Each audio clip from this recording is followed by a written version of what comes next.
ओम शांति शांति शांति। हरि ओम।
गन्धाक्षपुष्पाणि समर्पयामि।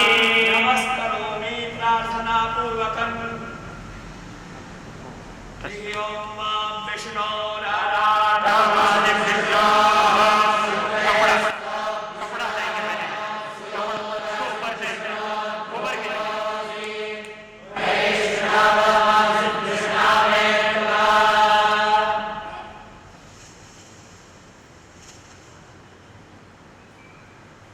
गन्धः ॐ गन्धर्वा आगमनं स्वामिन्द्रस्वां बृहस्पतिः वामो काले सोमो राजा विद्वान् यक्ष्मादामुच्यता छन्नामि मादन्दस्य प्रिया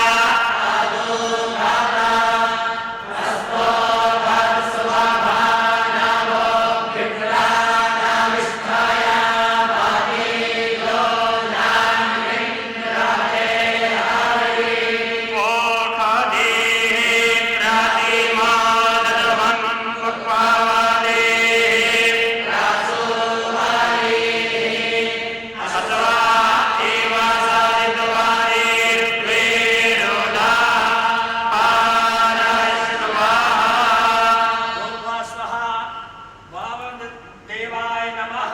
भगवते श्री वामनाय नमः। ॐ पुष्पाणि पुष्पमालाञ्च समर्पयामि। जुञ्जन् त्रिपुरधारुणं ज्वलन्तं पारितस्तुतः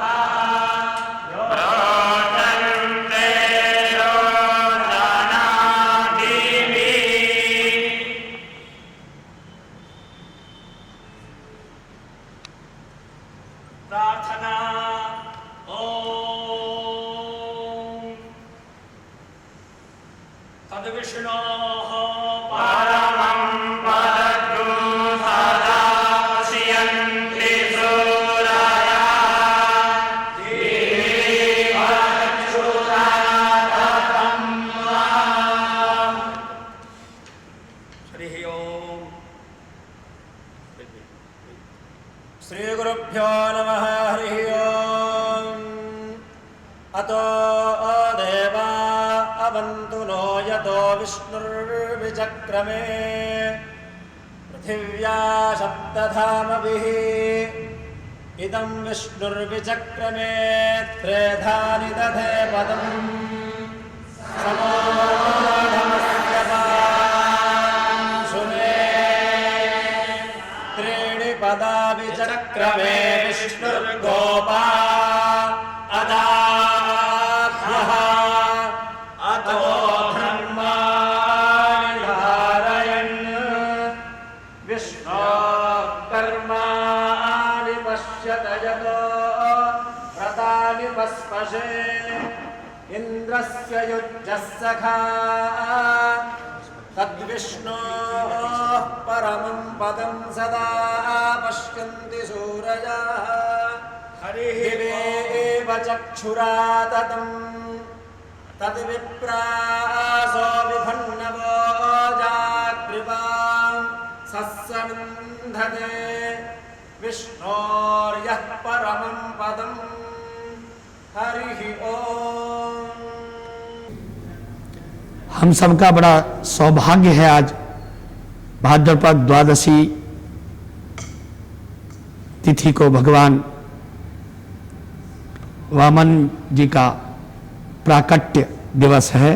आज इस अवसर पर हम सब लोग उपस्थित हैं। वेदों के उद्धार के लिए ब्रह्मचारी बनकर वामन भगवान ने आप ही सब लोगों की तरह देव संस्कृति के उत्थापन के लिए और रक्ष संस्कृति के को गौण करने के लिए स्वयं प्रकट होकर विष्णु भगवान ने बलि से 3 पग में संपूर्ण ब्रह्मांड सहित उनको निश्चेष किया और पुनः देवराज्य स्थापित हुआ। आज इस अवसर पर क्योंकि 10 अवतार माने जाते हैं। सबसे पहला अवतार है विष्णु जी का मत्स्य अवतार, उसके बाद कच्छप कूर्म अवतार है, उसके बाद में पृथ्वी को रसातल से लेकर आए वराह के रूप में वाराह अवतार हुआ है, जो सामान्य भाषा में शूकर कह सकते हैं। फिर चौथा अवतार है नर और सिंह मिला जुला। पहली बार भगवान विष्णु पूर्ण मनुष्य के रूप में, ब्रह्मचारी के रूप में, एक बटुक जो त्रैलोक्य का वर्णन करने में समर्थ है, और वर्णन करने में ही समर्थ नहीं है, त्रैलोक को मात्र 2 पगों में। आपने पुरुष सूक्त पढ़ा होगा, सहस्रशीर्षः रेष पुरुषः सहस्राक्षः सहस्रपात सभूमिं वृत्वा तिष्ठ तिष्ठदम दशांगुलम, यानी सारे को आवृत करने के बाद में भी वो दशांगुल आगे थे, यानी 10 गुना से भी ज्यादा वो दिव्य है। यानी यहाँ पर गौण रूप से हम कह सकें हजारों गुना। जब वेद में शत का प्रयोग आया है तो वो सीमित संख्या के लिए है, 1000 लाख करोड़ अरब वगैरह के लिए, लेकिन जब जब भी वेद में सहस्र शब्द आया है तो वो अनंत का वाचक है। जहाँ जहाँ भी सहस्र आया है वो अनंत का वाचक है।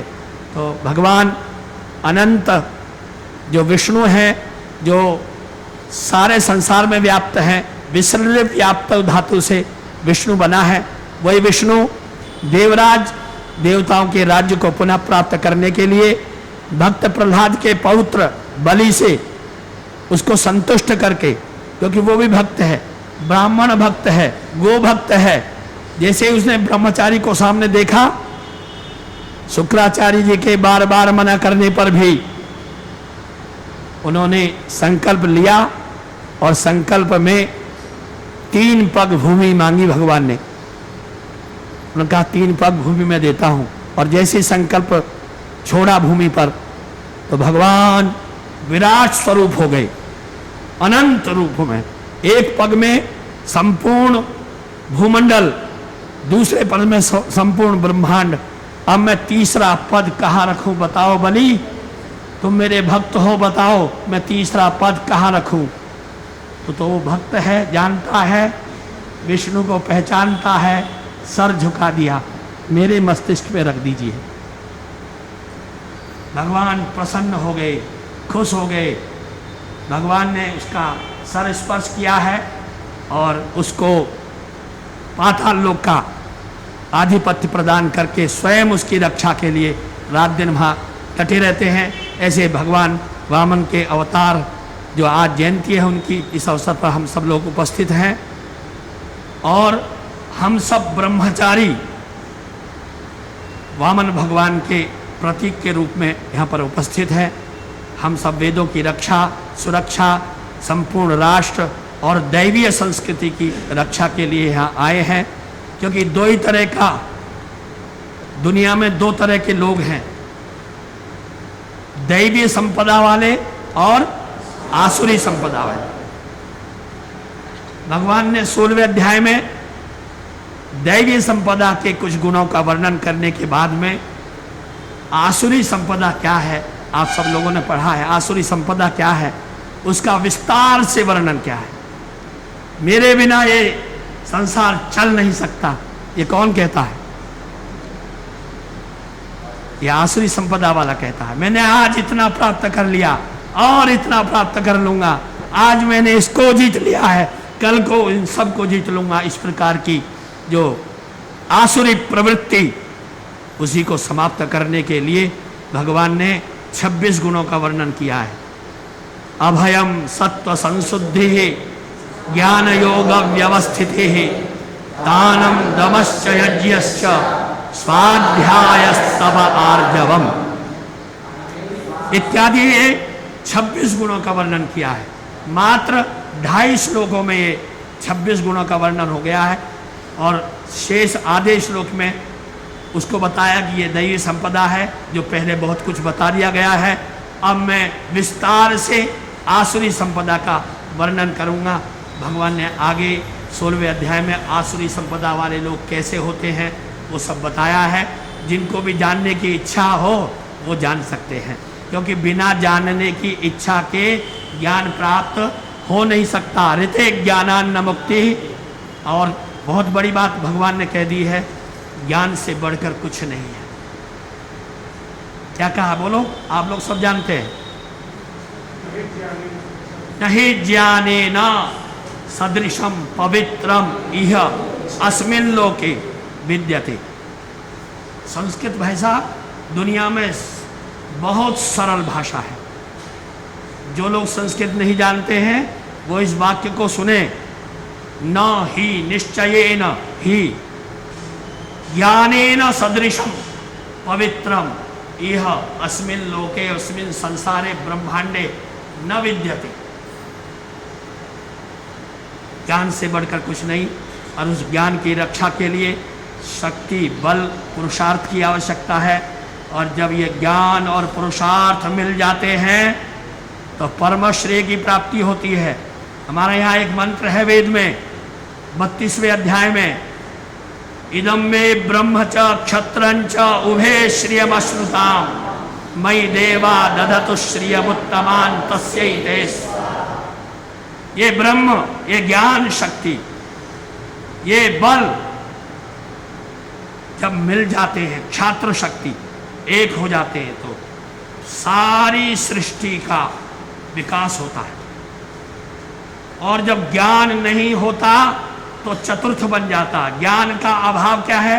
अज्ञान। ज्ञान का अभाव क्या है? ज्ञान को धारण करने वाला व्यक्ति ब्रह्म कहलाता, ब्राह्मण कहलाता है। और जिसको ज्ञान नहीं वो चौथे वर्ण में चला जाएगा सीधा। अज्ञान का प्रतीक है वो। यानी कोई थोड़ा सा जान लेंगे, कपड़ा धोना आ गया, रोटी बनाना आ गया, मकान में लिपाई पुताई करना भी आ गया, उससे भी जीवन चल जाएगा। इसी का नाम है किसी एक पर, यानी सेवक रूप में रहना, स्वामी के आदेश पर चलना। उससे ज़्यादा ना कुछ सोचना और ना सोचने के लिए प्रयास करना, यही शूद्रत्व है। और जो शक्ति का प्रतीक क्षत्रिय है, जब उसके अंदर बल होता है तो वो सारी दुनिया का, सारे सत्य सिद्धांतों की रक्षा करता है। और बल का अभाव ही क्या है? निर्बलता। यानी जो डरता है मेरी ये चीज़ छिन न जाए, मेरा ये दुकान न छिन जाए, मैं सब कुछ ले जाओ लेकिन मुझे छोड़ दो, ऐसा सोचने वाला व्यक्ति तीसरे वर्ण में आ जाता है। ज्ञान से पतित होंगे तो हम बिल्कुल नीचे जाएंगे, और शक्ति से पतित होंगे तो हम ऐसे निर्बल बन जाएंगे कि सारा संसार हमारी सारी समृद्धि को लूट के ले जाएगा। तो हमको क्या करना है? ज्ञान की भी उपासना करनी है। बच्चों बोलो, ज्ञान की भी उपासना करनी है, और बलम उपासो, बल की भी उपासना करनी है, क्योंकि ज्ञान और शक्ति से ही संसार का गौरव प्राप्त हो सकता है। हमारी भारत माँ सारे संसार की अधिष्ठात्री तभी बन सकती है जब प्रत्येक माँ भारती का पुत्र ये संकल्प ले कि मैं माँ की सेवा के लिए, कहते हैं ना, हम दिन 4 रहे न रहे, हमारी हस्ती दिन 4 दिन रहे न रहे, लेकिन माँ तेरा गौरव सदा अमर रहे। तेरे गौरव के लिए मैं अपने जीवन को न्यौछावर कर दूंगा। हम सब वेद के उपासक हैं, ब्रह्मचारी है। ब्रह्मचर्येण तपसा, ब्रह्मचर्य और तप से उस परमात्मा की प्राप्ति होती है। आप सबने पढ़ा है, बहुत समय नहीं लूँगा। आप सबके श्रम, आप सबकी तपस्या, आप सबके प्रयासों के लिए आप सबको हृदय से बहुत धन्यवाद देता हूँ, और परमात्मा से प्रार्थना करता हूँ कि वो ऐसे ही हमको ऊर्जस्वी, तेजस्वी, वर्चस्वी बनाए, जिससे कि हम आसुरी शक्ति वालों को तृण के समान अपने पैरों के नीचे दबा सकें, और अपनी जो वैदिक संस्कृति है सारे संसार में स्थापित कर सकें। भगवान राम ने, भगवान कृष्ण ने वेदों की संस्कृति का ही संसार में स्थापना के लिए अवतार लिया था। तो उन्हीं का ये सबसे जो चौथा अवतार है भगवान का पूर्ण मनुष्य के रूप में, आज इस जयंती के अवसर पर हम सब ने उनकी अर्चना की, उनकी जयंती मनाई, उनके गुणों के बारे में जाना। और जब व्यक्ति ठान लेता है तो ठानने के लिए जानना बहुत ज़रूरी होता है, और जब जान लेता है तो कुछ शेष बचता नहीं। तो मैं ज़्यादा आप लोगों को इसके लिए, क्योंकि समय सबसे मूल्यवान है। कहते हैं एक क्षण सहस्रों स्वर्ण मुद्राओं से भी प्राप्त नहीं हो सकता। न लभ्या, एक क्षण सहस्रों मुद्राओं से भी प्राप्त नहीं होता। इसलिए एक एक क्षण, क्षणशः कणशश्चैव विद्याम अर्थंच संपादये। विद्या और अर्थ का संपादन कीजिए। विद्या और अर्थ के संपादन के बाद में धर्म यानी कर्तव्यों की पूर्ति होगी, और कर्तव्यों की पूर्ति के बाद ही सुख मिलेगा। विद्या ददाति विनयम, विनयाद्याति पात्रताम, पात्रत्वात् धनमाप्नोति, धनात् धर्मम ततः सुखम, धनात् धर्मम ततः सुखम। अगर सुख चाहते हो तो वेद व्यास का ये उद्घोष सुनो। ऊर्ध्वबाहु विरौम्येष न कश्चित्, ऊर्ध्वबाहु विरौम्येष न च कश्चित् शृणोति में। मैं बाहु उठा के कह रहा हूं, लेकिन कोई मेरी बात पर ध्यान नहीं दे रहा। पूछा जिज्ञासु ने, आप जैसे जिज्ञासुओं ने पूछा, क्या है महाराज? कि धर्मात् अर्थश्च कामश्च, धर्म से ही अर्थ और कामना की पूर्ति करनी चाहिए। जो धर्म से ही अर्थ और काम की पूर्ति करते हैं उन्हीं को मोक्ष प्राप्त होता है। इसलिए धर्म, अर्थ, काम और मोक्ष ये चारों पुरुषार्थ कहे हैं, और इनका मूल धर्म है। धर्मादर्थश्च कर्म कामश्च स किमर्थम न सेव्यते। क्यों नहीं सेवन करता? इसलिए हम सेवन करेंगे कि नहीं? तो बोलिए, वामन भगवान की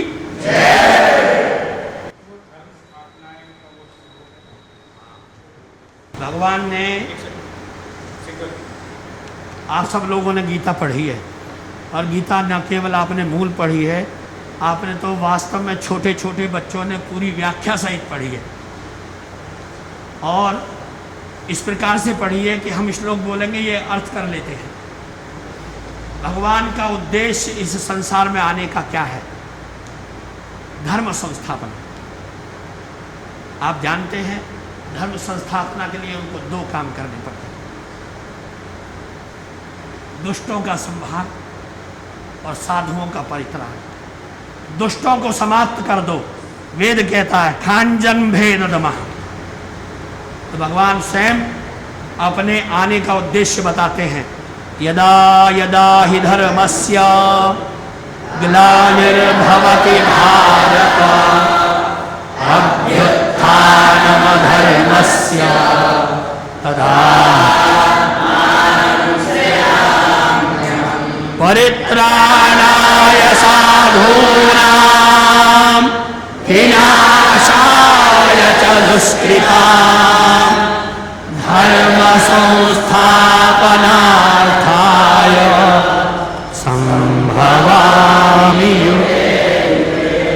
संभवामि युगे युगे।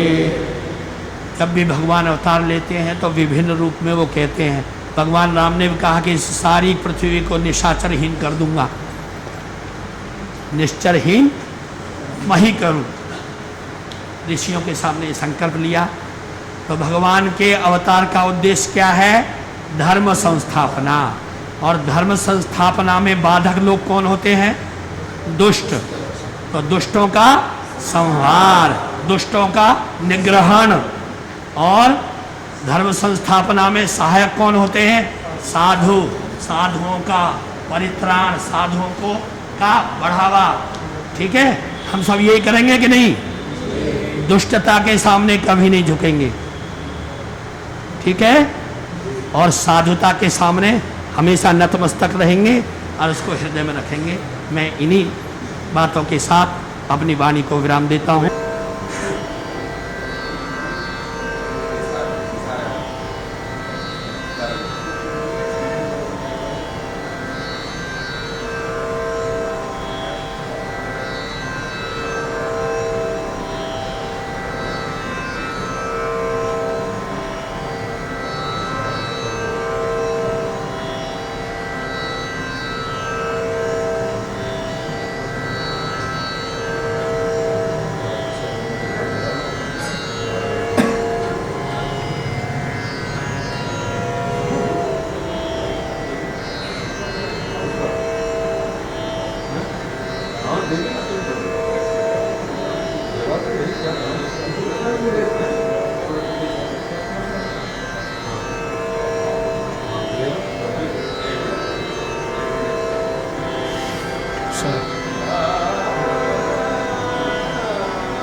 Download Tarang online radio app from Google Play Store.